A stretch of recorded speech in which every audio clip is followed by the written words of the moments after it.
Hey guys, what's up? What's up? I know it's been a while. Welcome to my channel. It's been so long and I know I've been out of the loop, but I'm back today to talk about film, one of my most favorite films of all time, Donnie Darko. And what if it was fucking reimagined, okay? This is one of my most favorite films. And as a kid growing up, I was one of those girls who was so weird. I mean, I was a tomboy for a time. And, one year I spent the whole summer, just ruined my whole summer playing video games by myself, I wasn't one of those regular black girls, I was into, books and astrology and numerology, and I enjoyed a great book. My idea of fun before I had children was a day in the house reading a book, 50 Shades of Grey and Twilight in high school. And I was pretty much a nerd, and I like staying in the house, and that was my thing. And I was very quiet and obnoxious and weird growing up. So one day, at the tender age of 12 years old, my mother walked in the house in 2012, I believe. And I was a preteen at the time. Well, let me get this right. How old was I really? Because I wrote this down, so let me go back. How old was I? No, this was not 2012. This was 2005. And yes, I was 12 years old and I was a preteen, and she walked in with a DVD of Donnie Darko. And from that moment on, I was hooked because I totally related to Donnie, and in his character I found solace because I'm like, wow, he's so weird. And I found in those characters on that screen that I found a little piece of me in each and every one of those characters. And as I grew up, I was like, those fucking kids, those kids are just like me in every little way. In each aspect of them, I found myself as I grew up. And I learned to embrace every little weird and quirky part of myself. So yeah, without further ado, let's get into it. Donnie Darko Reimagined.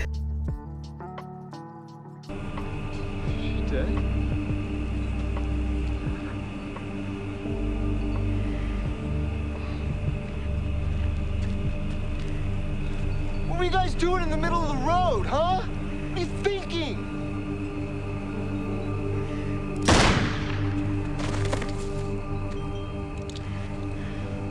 Go home! Go home and tell your parents everything's gonna be okay! Go!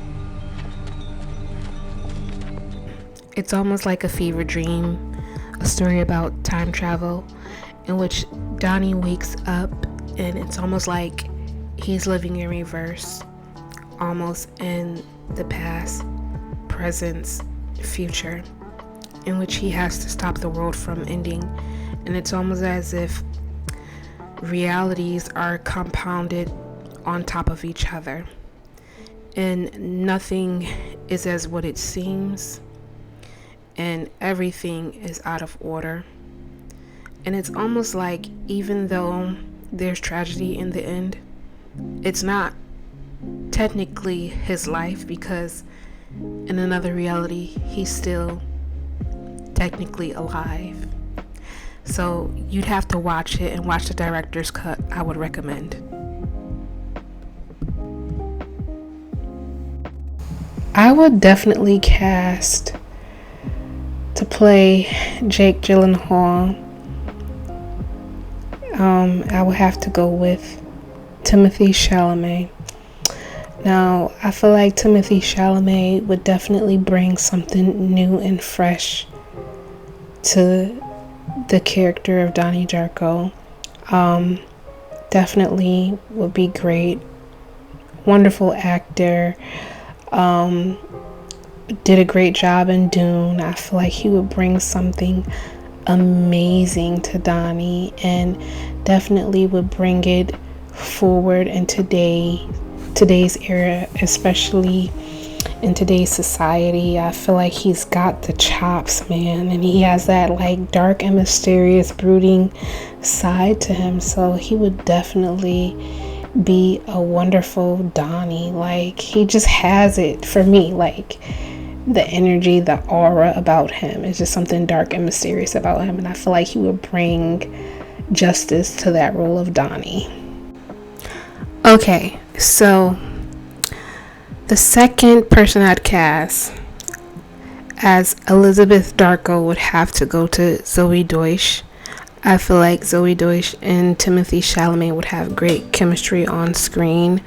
Originally, that role had gone to Maggie Gyllenhaal, in which was actual Jake Gyllenhaal's sister in real life. And of course, they're going to have actual real chemistry on screen because they're actual brother and sister. But I feel like Zoe Deutsch would be able to hold her own against Timothée Chalamet. She's been acting for so long. I loved her in Vampire Academy. Also in Before I Fall. She's done a lot of great films. And I just love her acting overall. So I feel like she and Timothy would have great banter on screen. I feel like they could do a lot of great improvisation, making up their own lines together and just coming off the fly with some great improvisation on screen and just going with the flow. So definitely I feel like Zoe Deutsch would be a great asset if Donnie Darko were reimagined and they cast her in the film if it were reimagined for 2025, 2026, 2027. Definitely give her this role. This would be so dope. Yes. When did our sleeves went out? Not until 8th grade. Excuse me. Okay, guys. So hear me out. Third character would be Samantha Darko, the younger sister of Donnie Darko. Now, this character they made a sequel from, and that sequel was very terrible. I really think they shouldn't have made a sequel at all because that movie was very bad. And I don't know if it was directed by Richard Kelly or not, but they should have just left it alone. Scored very bad on Rotten Tomatoes. Now, who I'd cast as her character, to be honest, I would totally change the character up and get rid of the character Samantha. I definitely would change the gender as well, from Samantha to Sam Darko, or maybe even change the name as well. I definitely would give this role to none other than Gavin Castellano. Now, I know by casting him as a younger male, this defeats the purpose of Sparkle Motion. And I know you're wondering, how the hell would the plane get in the air? Because Sparkle Motion was, they ended up getting big and they got in a competition. They had to go and compete or whatnot because of the talent show. But there's so many ways that you can utilize his character and get a plane in the air for him to be going out of town with his mom or whatever, his parents and everything, as a younger teenager in this movie. And I definitely like the fact that he would be a younger, maybe high schooler, because there's so much more you could do with his character. Maybe he's going on being scouted for a sports team or something like that, and he has to go on a plane trip, or maybe his mother is chaperoning him on that trip and they have to take a flight. So there's so many things that writers can do and get creative with to get him on an airplane some way, somehow, to tie back into the theme of the Donnie Darko. There's so many things you can be creative with here. So even though by casting him and getting rid of the character Samantha Darko and having sparkle motion be totally obsolete at this point. Or maybe it couldn't. Maybe he could be a dancer or whatever into something of the creative arts. You know, you could do so much with it. But definitely I can see him and Timothy as brothers in this film. I mean, he is a heartthrob, but I don't feel like he would be overshadowing Timothy in the role, because they do kind of look similar and they do have a little bit of similar features. I mean, I feel like they're both equally handsome men, and that wouldn't be competing with each other on screen. I mean, they do look alike, and I feel like in an alternate universe that would be his younger brother somewhere, in a parallel universe or whatnot. And I think it works. If you look at the two together, it works. Okay, so the next two characters that definitely you'd have to think about would be Donnie's parents, originally played by Mary McDaniel and Holmes Osborne, Rose and Eddie Darko. So I would definitely, first of all, I would have to go with Sarah Michelle Gellar as Donnie's mother.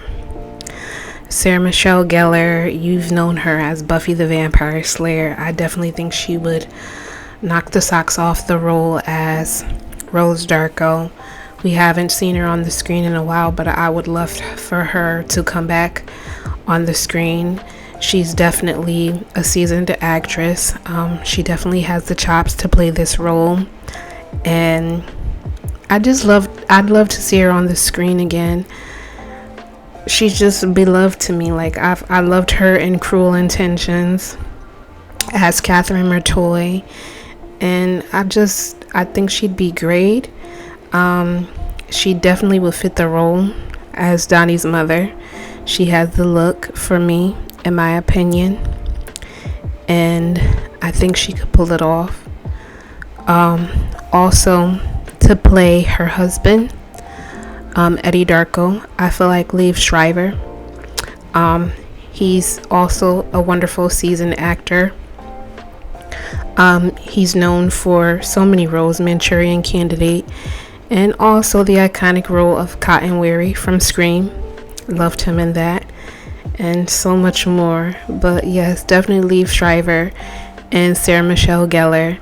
I mean, they both have children of their own. They're both family people, and I think they would play amazing as parents. So I think these roles will be perfect for them as parents. They can definitely pull it off. If I'm not mistaken, I think Liev Schreiber has sons, so for him to play this role of having two sons, Donnie Darko and Sam Darko, will be perfect for him.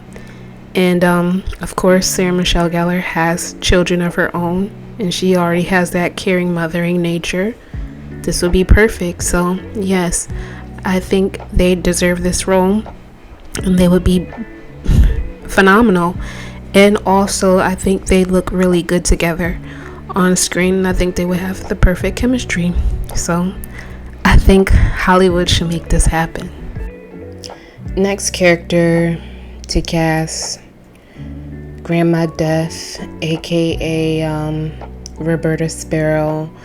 Definitely would go to Sissy Spacek. That's a no-brainer. Iconic actress, haven't seen her in a while, would love to see her on screen as Roberta Sparrow. Iconic scream queen will always be Carrie, no matter how many times they try to reboot the series. It's just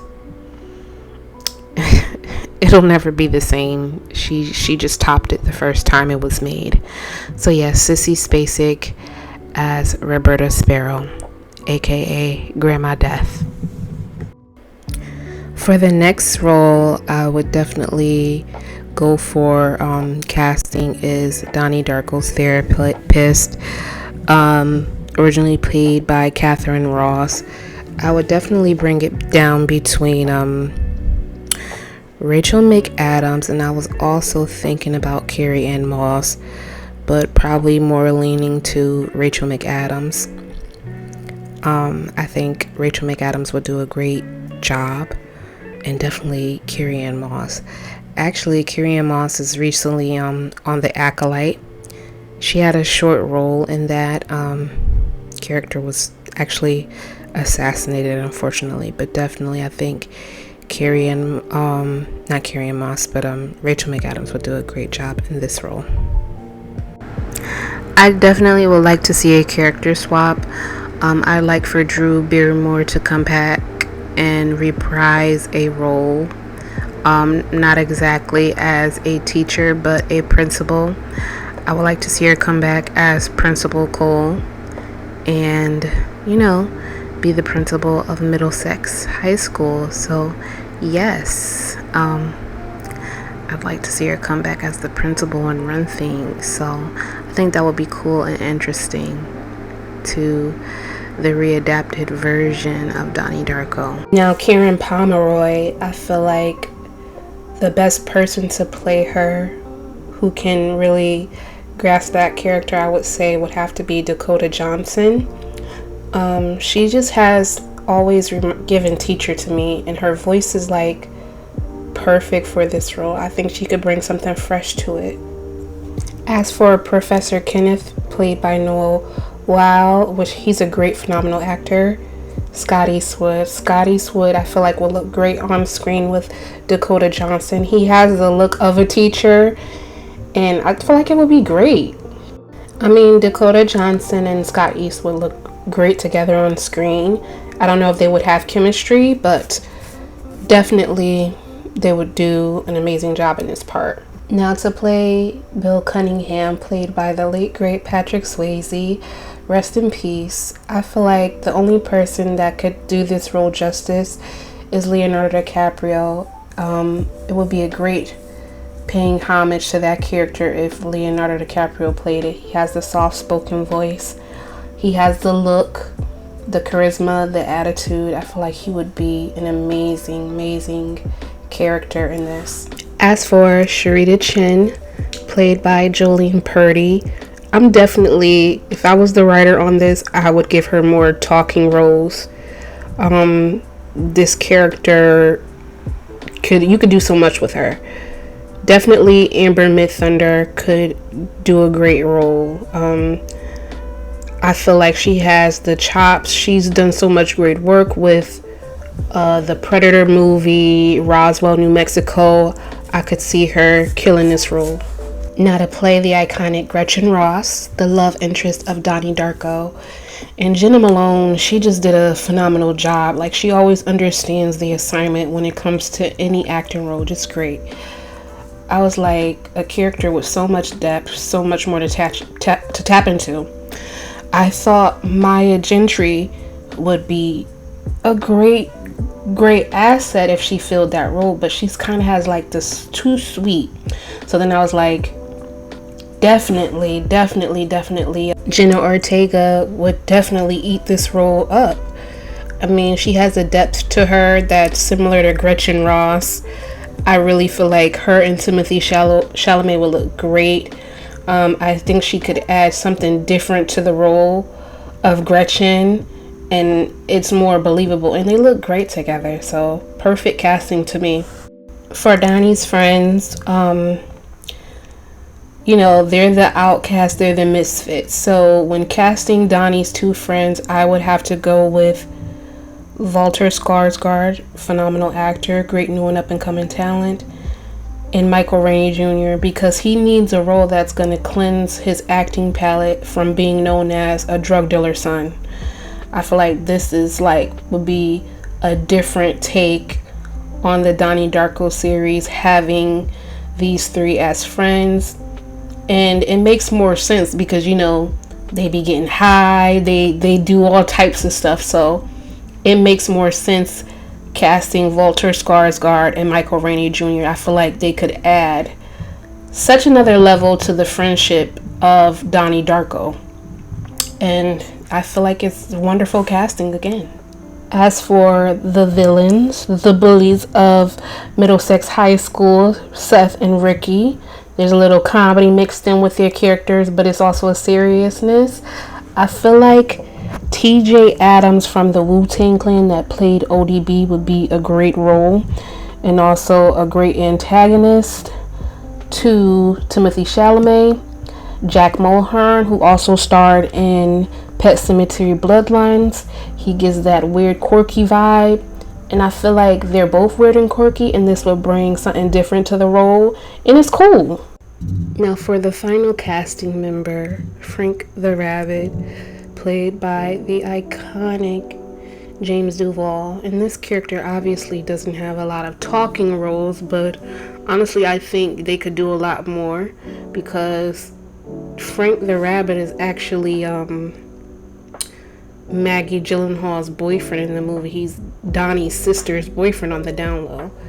A lot of people don't realize that until like the very end, that, oh, that's her boyfriend. So James Duval is 5'9".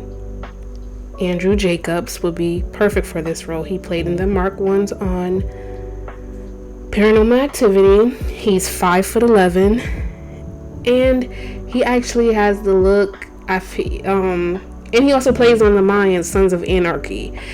He would do great in this. He also looks like the type to be dating someone on the low, like the bad guy boyfriend that nobody wants to take home to their mom or dad, and someone that you gotta sneak around with. Like, he seems like he has the perfect bad boy vibe, and I like that, and I think him and Zoe Deutsch will look great together. So that's my casting. Yeah, I feel like this would be an all-star cast, and if this was remade today, oh my gosh, I feel like everybody would line up to see this movie in theaters. So let me know what you guys think below. I want you to comment, like, and subscribe, and I'll catch you on another tip when it comes to movies, because, you know, I love film, and I feel like this would be a great additional series to my channel to talk about film and art and stuff like that. So once again, like, comment, and subscribe, and I'll see you again soon.